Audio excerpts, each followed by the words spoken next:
రాజా నన్ను క్షమించు రాజా, నాకు స్తోమత లేదు, నేను కట్టుకోలేను, నన్ను క్షమించిందంటే ఆ రాజు సర్లే ఈ పరిస్థితి బాగాలేదు కాబట్టి ఆయన ఏమేయడం మహిమపూర్ణుడై తన తన కృపను తన ప్రేమను చూపించి ఆ సిటిజన్ యొక్క ఆ రుణం మాఫీ చేస్తాడు. ఆ అప్పుడు ఏం చేస్తాడు?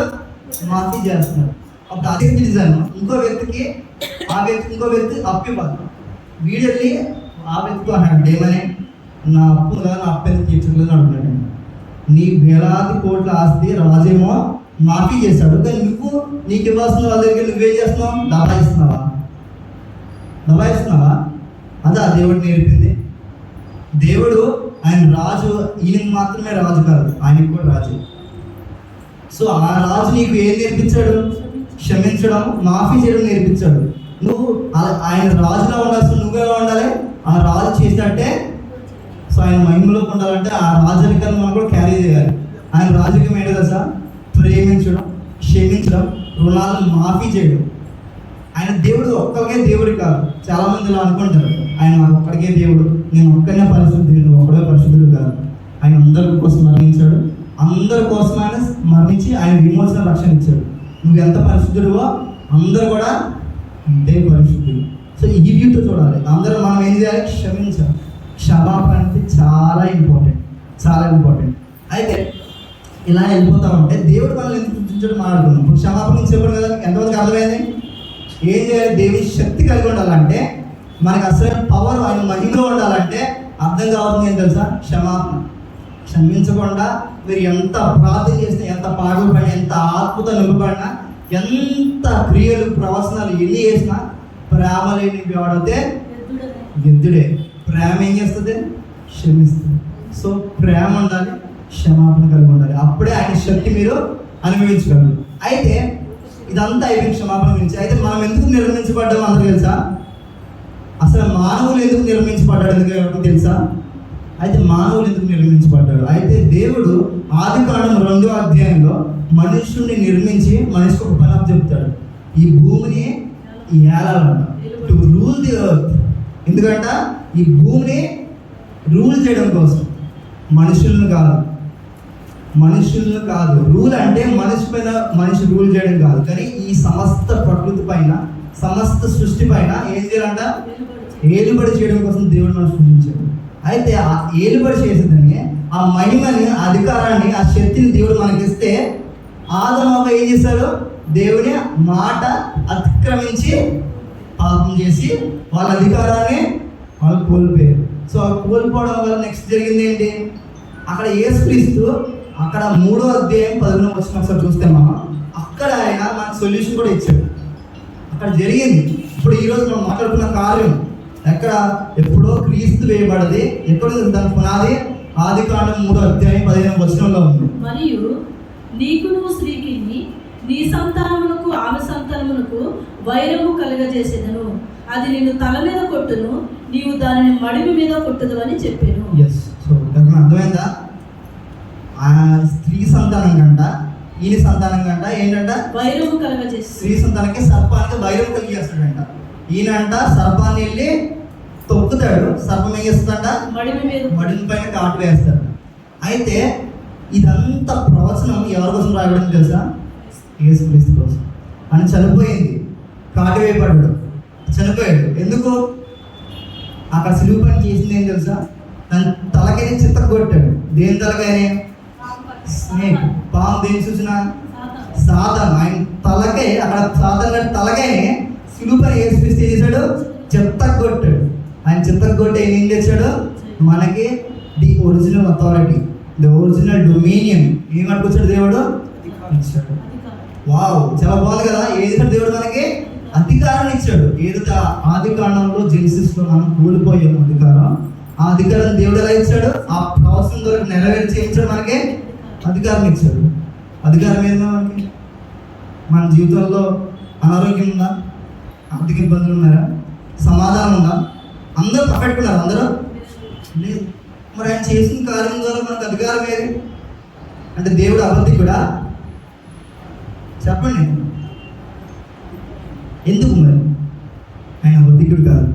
ఆయన ఇంత కార్యం చేసినా మనం ఇంకా విడుదల ఎందుకు పొందుకోలేకపోతున్నాం? నీకు దేవుడు అధికారం పట్టుకొచ్చి ఎవరు చేత పెట్టారు? మా చేత పెట్టారు. ఆ అధికారం వాడాల్సింది ఎవరు? మనం ఏం తెలుసా? ఆ అధికారం వాడం. మన చేతిలో కీ ఉంది, మనం కీని వాడడం. పక్కన వాళ్ళు చెప్తారు అలా వెళ్ళు, ఇలా వెళ్ళు, అక్కడ డోర్ ఓపెన్ ఉందంటే అలా తిరిగి అలా వెళ్తాం. ఈ డోర్ ఇక్కడ క్లోజ్ చేస్తుంది, నా చేతిలో కీ ఉంది. మనకు జ్ఞానం లేదు. అందుకే దేవుడు వాక్యం పెడుతుంది, నా జనులు జ్ఞానం లేక నశించిపోతాడంట. జ్ఞానం కలిగి ఉండాలి. చేతిలో మనకేముంది? అధికారం.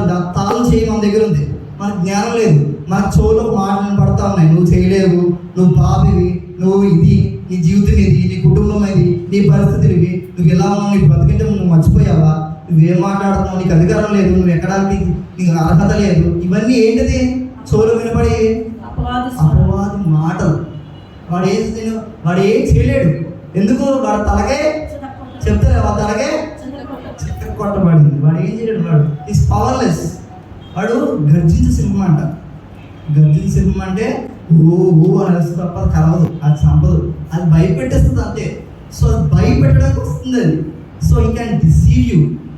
ఆయన మాటలు వేస్తూ ఉంటే మనం ఏం చేయాలి? మాటలు పోరా, నీ మాటలు నేను విన్ను, నా అధికారం ఏంటో నాకు తెలుసు, నాకు అధికారం ఇచ్చాడు దేవుడు. ఆ అధికారం ద్వారా మనం ఏం చేయాలి? మంచి చెడు ఏం చేయాలమ్మా?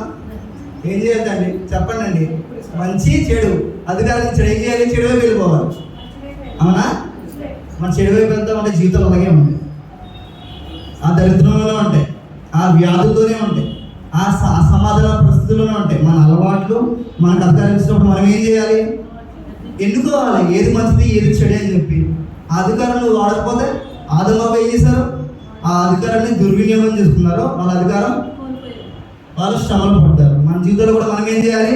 ఆ అధికారాన్ని, ఆయన ఇచ్చిన అధికారాన్ని వాడుకుని కరెక్ట్ నిర్ణయాలు తీసుకోవాలి. అప్పుడు ఏం చేయబడతావు? ఆశీర్వదించబడతావు. నువ్వు బాప్తిజం తీసుకున్నంత మాత్రాన, పాటలు పాడినంత మాత్రాన, బైబిల్ చదివినంత మాత్రాన, ఆత్మలో మాట్లాడినంత మాత్రాన, ప్రవచనాలు ఏం చేసినా, నువ్వు ఏ నాటకాలు చేసినా ఇట్ విల్ నాట్ వర్క్. లాస్ట్కి నువ్వు ఉండాల్సింది ప్రేమ. ప్రేమ కలిగి క్షమించాలి. అది శక్తి అయి ఉంది, అది శక్తి అయి. అంతేగాని ఒకరి మీద కొట్లాడికి వెళ్ళడం, వాళ్ళని నువ్వేంటి నేను తక్కువ నేను ఎక్కువ, ఇట్ విల్ నాట్ వర్క్. నువ్వు ఎన్ని ట్రిక్స్ వాడినా it will not work in front of God. ఆయన రాజ్యంలో ఉండాలంటే అలాగే వెళ్ళాలి, ఆ ప్రేమ ద్వారా వెళ్ళాలి, క్షమించడం ద్వారానే వెళ్ళాలి. So the power is given unto you. What is that power? ఆ శక్తి నీకు ఇవ్వబడింది. ఆ పవర్ ఏంటి చెప్తారా? ఆ శిల్వ శక్తి అని ప్రేమతో వచ్చే క్షమాపణ. సో ఆయన ఇచ్చింది ఏంటి? మనకు అధికారాన్ని ఇచ్చారు. ఆ అధికారం కలిగిన వాళ్ళు ఎలా ఉంటారు? ఆయన రాజ్యంలో ఒకరినొకరు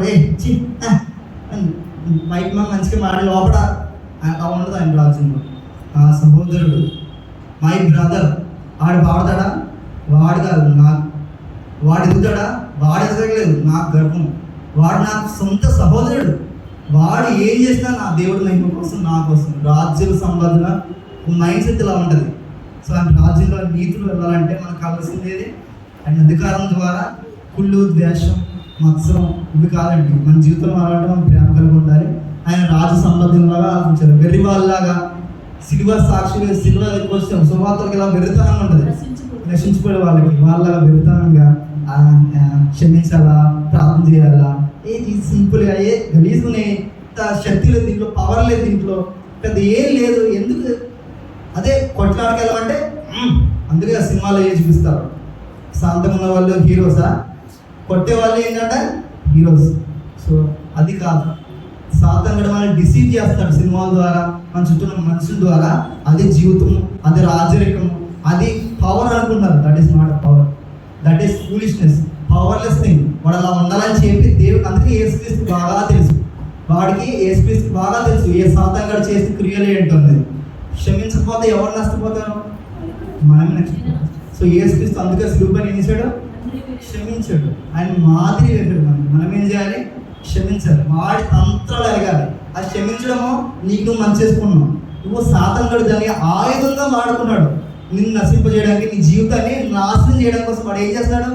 క్షమించుకొని చేయాలంటే నువ్వు గెలవట్లేదు, అలా నువ్వు ఓడిపోతావు, నీ శక్తి పోతుంది, నువ్వు క్షీణించిపోతావు, నీ ఎముకలు కుళ్ళు పట్టి నీ అనారోగ్యంగా నువ్వు పోతావు, నీ జీవితం నాశనం అయిపోతుంది. అది వాడి ఆయుధం, వాడి ఆయుధం. అంటే దాన్ని కలిగి తెలుసుకున్నాండి వాళ్ళ ఆయుధం. కాబట్టి మనం ఏం చేయాలి? వాడు నన్ను ఇది చేయాలని అనుకున్నాడు, వాడు నేనేం చేయాలి? నేను క్షమించాలి. నా క్రీస్తు పవర్లోకి నేను వెళ్ళాలి, నేను క్షమాపణ కలిగి ఉండాలి. అప్పుడు నాకు అది ఏముంటుంది? శక్తి అయి ఉంటుంది, సిలువ శక్తిని కలిగి ఉంటుంది. So this is all about the first word. So first word అది తండ్రి మీరు ఏం చేసినో తెలియదు కనుక వీరిని క్షమించమని చెప్పి యేసుక్రీస్తు ఆ శిలువ పైన ఉండి తండ్రితో మాట్లాడుతున్నాడు, వీళ్ళని క్షమించయ్యా. మనం ఏం చేయాలి ఇప్పుడు? సహోదరుడిని, అక్క చెల్లెల్ని, బంధుమిత్రుల్ని, పల్లెల దగ్గర చేసే వాళ్ళు అందరినీ ఏం చేయాలి? సంఘస్థులు అందరినీ